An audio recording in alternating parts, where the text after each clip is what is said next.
www.jamiamadiniyajadid.org. WhatsApp group number +92 333 424 9302. الحمدللہ رب العالمین والصلاة والسلام على خیر خلقہ سیدنا و مولانا محمد وآلہ وأصحابہ اجمعین، اما بعد۔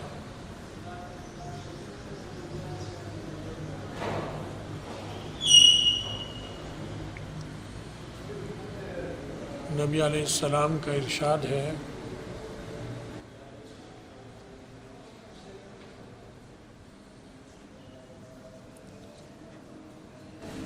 کہ اپنے گھر کی عورتوں کے معاملے میں میری تمہیں نصیحت ہے کہ حسن سلوک کرو،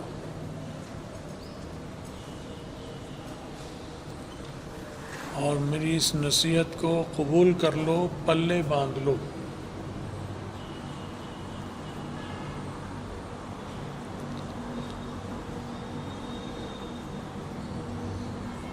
گھروں میں جو عورتیں ہیں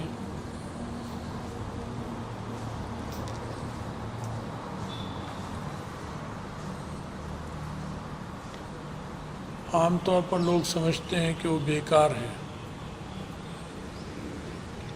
ان کا کوئی کام نہیں ہے، لیکن ایسا نہیں ہے۔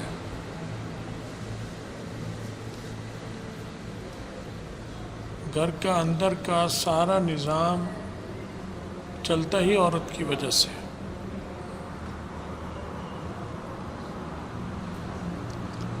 اور یہ بات سب مانتے ہیں اور سمجھتے ہیں،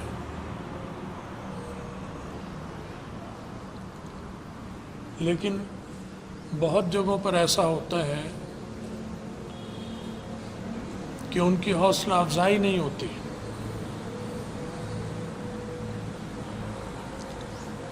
گھر میں ان کے ساتھ مردوں کا سلوک، اگر کوئی اچھا کام کر لیا تو کوئی خاص تعریف نہیں کریں گے، اور کوئی غلطی ہو گئی تو بہت برا بھلا کہیں گے۔ بھئی اگر تم اچھائی نہیں کرتے تو پھر خرابی پر برا بھلا بھی مت کہو، اور اگر خرابی پر برا بھلا کہنا ہے تو پھر اچھائی پہ تعریف بھی کر دو۔ لیکن اچھا اخلاق یہ ہے کہ ان سے برائی ہو جائے، غلطی ہو جائے تو وہاں جہاں تک ممکن ہو درگزر کرو، یا نرمی سے سمجھاؤ، اور اچھائی ہو جائے تو اس کی حوصلہ افزائی کرو، تعریف کرو۔ لیکن ایسا کرتے نہیں ہیں، عموماً مرد ایسا نہیں کرتے۔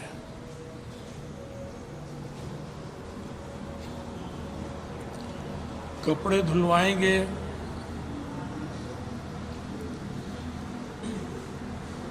اور اپنے کپڑے ان سے دھلوائیں گے،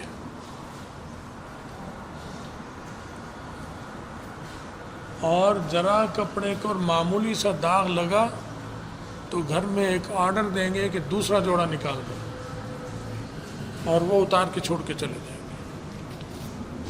حالانکہ اس داغ کو خود دھو کر صاف کر سکتا ہے اور اسی کپڑے کو پہن سکتا ہے، لیکن اسے پورے کو اسی وقت پھینکے گا۔ ابھی باہر گیا ہے اور اپنے ہی بے ڈھنگے پن کی وجہ سے کپڑے خراب ہو گئے، کھانا کھا رہا ہے مہمانوں میں بیٹھ کر تو اپنے کپڑوں پر سالن کی چھین ڈال لی، اور اپنی نالائقی کی وجہ سے ڈالتا ہے۔ سنبھل کے کھانے کا ہو تو پھر نہیں آتی، ویسے تو ہر ایک کے اوپر آ سکتی ہے، لیکن کم سے کم یہ تو احساس کرے کہ اسے اس نے دھویا ہے، پھر خشک کیا، پھر انہیں استری کیا، استری کر کر مجھے پیش کیے اس نے کپڑے، میں پہن کر نکلا ہوں، اور ذرا سی بات ہوگی داغ لگائے گا، چھینٹے لگائے گا، اور جا کر پھینک کر آ جائے گا اور دوسرا پہن لے گا۔ تو اس کے ساتھ بھی اس کے ساتھ بھی زیادتی کر رہا ہے، بدسلوکی کر رہا ہے، بد اخلاقی کر رہا ہے، اور اپنے ساتھ بھی کر رہا ہے. کیونکہ اگر ہفتے میں 2 جوڑے پہنے گا،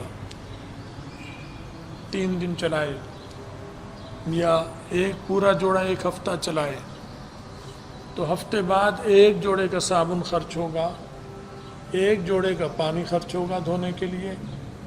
اسی حساب سے بجلی کا بل بھی کم آئے گا، اسی حساب سے صابن اور صرف کا خرچہ کم ہوگا. تو وہ اس مرد کا فائدہ ہوتا ہے. لیکن یہ اپنا بھی نقصان کرتا ہے اور اس عورت کی بھی دل شکنی کرتا ہے. اس کے دل میں درد نہیں ہوتا کہ اس نے کی.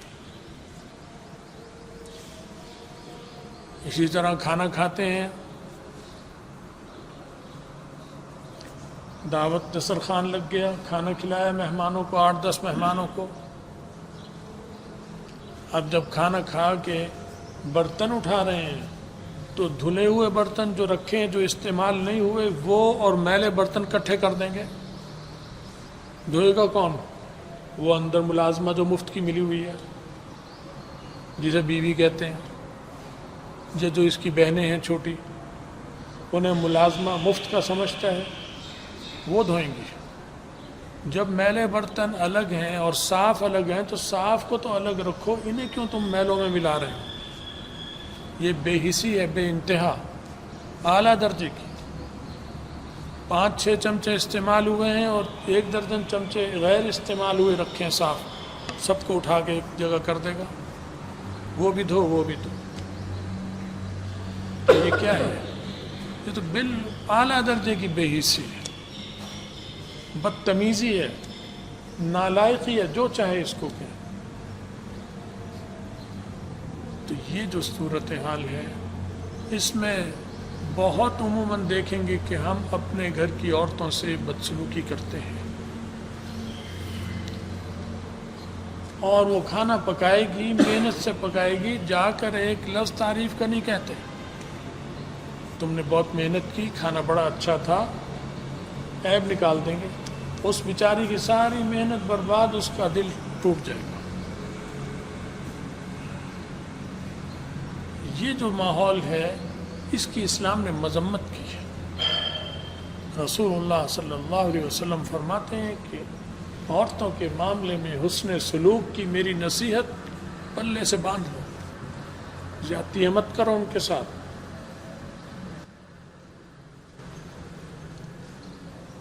بستروں کی چادریں بھی انہی سے دھلوائیں گے. مشین خرید کر دے سکتے ہیں، استطاعت ہے. کپڑے دھونے کی مشین اس دور کی ایک اچھی ایجادوں میں سے ایک اچھی ایجاد ہے. وہ نہیں دیں گے. وہ ہاتھ سے دھو رہی ہے، نچوڑ رہی ہے. خود دھونے پڑیں، نچوڑنے پڑیں تو پتہ چلے کتنا مشکل کام ہے.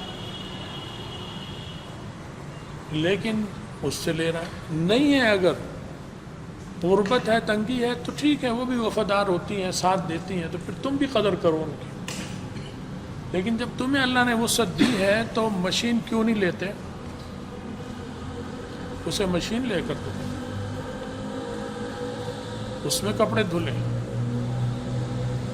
اس کی قدر کرو. تو یہ جو چھوٹی چھوٹی چیزیں ہیں، اس کا نقصان بہت زیادہ ہوتا ہے. اور یہ سب کرتے ہیں. پنجابی بھی کرتے ہیں، پٹھان بھی کرتے ہیں، بلوچی بھی کرے گا، سندھی بھی کرے گا. اکثریت کا مزاج یہی ہے کہ اپنی عورتوں کے ساتھ ظلم و زیادتی کرتے ہیں. خاموش ظلم و زیادتی، اپنے رویوں سے ظلم و زیادتی کرتے ہیں. حالانکہ ان کاموں میں اول ہاتھ بٹائے. ہاتھ نہیں بٹاتا تو جو سہولت میسر ہے وہ انہیں دے. اسی طرح اور بہت ساری چیزیں ہیں جو ہمارے رویوں میں داخل ہیں اور ہمیں احساس بھی نہیں ہوتا کہ ہم اپنے گھر کی بچیوں کو، عورتوں کو، حتیٰ کہ ماں باپ کو کتنی تکلیف اور اذیت پہنچائیں گے. تو جو ماں کو پہنچاتا ہے وہ پھر بہن اور بیوی کو کیا سمجھے گا؟ اور جو ماں باپ کا ادب کرے گا، خیال خدمت کرے گا، وہ پھر آگے بیوی بہنوں کی، بچوں کی بھی کرتا ہے. وہ بھی رکھتے ہیں۔ تو رسول اللہ صلی اللہ علیہ وسلم نے اس کا بہت خیال رکھا، عورتوں کے ساتھ بہت مہربانی کا معاملہ، شفقت کا رکھا۔ آپ کے آنے سے پہلے عورتوں کے ساتھ بہت زیادتی ہوتی تھی، بہت بدسلوکی ہوتی تھی، بیوی کے ساتھ بدسلوکی ہوتی تھی، حالانکہ بیوی تو اس کا ساتھی ہے زندگی کا۔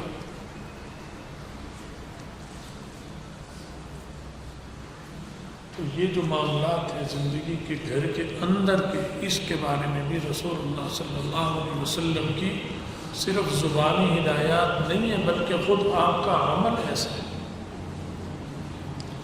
کہ آپ کی زندگی میں ہر قسم کی عورت آپ کی بیوی تھی۔ ایسی عورتیں زیادہ تھیں جو پہلے سے شوہر دیکھ چکی تھی، آپ سے ان کی دوسری شادی تھی یا تیسری شادی تھی۔ ان بیویوں میں سے ایک بیوی بھی ایسی نہیں ملے گی آپ کو کہیں بھی ذخیرہ حدیث میں کہ جس نے یہ کہا ہو کہ میرا پہلا شوہر ان سے زیادہ اچھا تھا،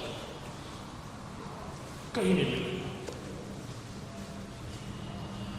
اور آپ کی جو بیوی آپ سے بڑی عمر کی ہے وہ بھی تھی، اور آپ سے چھوٹی عمر کی بھی تھی۔ حضرت خدیجہ جو سب سے پہلی اہلیہ محترمہ تھی، آپ سے بہت بڑی تھی عمر میں، بہت بڑی تھی۔ نبی علیہ السلام کی عمر 25 سال تھی، ان کی 40 سال تھی جب شادی ہوئی آپ سے۔ لیکن کہیں نہیں ملے گا کہ ان کے ساتھ نبی علیہ السلام نے بدسلوکی کی، حالانکہ ان کے پہلے اور شوہر تھے، غالباً 2 شوہر تھے۔ وہ یہی کہتی ہیں کہ ان جیسا کوئی نہیں ہے، اخلاق میں، کردار میں، پاکیزگی میں، حسن سلوک میں ان جیسا کوئی نہیں ہے۔ حالانکہ وہ تو بوڑھی تھی، ادھیڑ عمر تھی، وہ پہلے شوہروں سے ان کے بچے تھے، لیکن ان کے ساتھ نبی علیہ السلام کا رویہ ایسا تھا۔ پھر سب سے کم عمر آپ کے ساتھ بیوی بھی رہی، جو کنواری بھی تھی، ایک بیوی تھی جس سے کنواری سے شادی کی آپ نے، باقی ساری بیوہ یا مطلقہ حضرت عائشہ رضی اللہ تعالیٰ۔ اور کم عمر، سب سے کم عمر، وہ بھی وہی بات کہتی ہیں جو حضرت خدیجہ جو بڑی تھی آپ سے عمر میں وہ کہتی تھی، اور حضرت خدیجہ بھی وہی بات کہتی ہیں جو سب سے کم عمر بیوی کہتی ہے کہ ان جیسا شوہر کہیں نہیں۔ تو ہر قسم کی عورت کو خوش رکھنا، بوڑھی کو، عمر سے بڑی کو، طلاق والی کو، بیوہ کو، جس کے پہلے شوہروں سے بچے ہوں ان کو بھی اور ان کے بچوں کو بھی، اور جو چھوٹی عمر میں آئی کنواری اور نبی علیہ السلام کی عمر ادھیڑ عمر بڑھاپے کے قریب، اور وہ بچی بھی ایسے خوش رہے جیسے نوجوان شوہر کے ساتھ خوش رہتی ہے۔ یہ ہے کمال، یہ ہے اعلیٰ اخلاق، کہ اس جیسا اخلاق کوئی پیش نہیں کر سکتا۔ رسول اللہ صلی اللہ علیہ وسلم نے زبانی بات ارشاد نہیں فرمائی صرف، بلکہ اس کو عمل کر کے دکھایا۔ اللہ تعالیٰ ہمیں اور آپ سب کو عمل کی توفیق دے، دین کی سمجھ کی توفیق دے، اور جو ہمارے اندر عیب اور خامیاں ہیں عورتوں میں بھی جو ہے وہ ان کو دور کرے، اور جو مردوں میں ہے وہ انہیں بھی دور کرنے کی توفیق عطا فرمائے، ہمارا خاتمہ ایمان پر فرمائے، اور آخرت میں رسول اللہ صلی اللہ علیہ وسلم کی شفاعت اور ان کے ساتھ نصیب فرمائے۔ وآخر دعوانا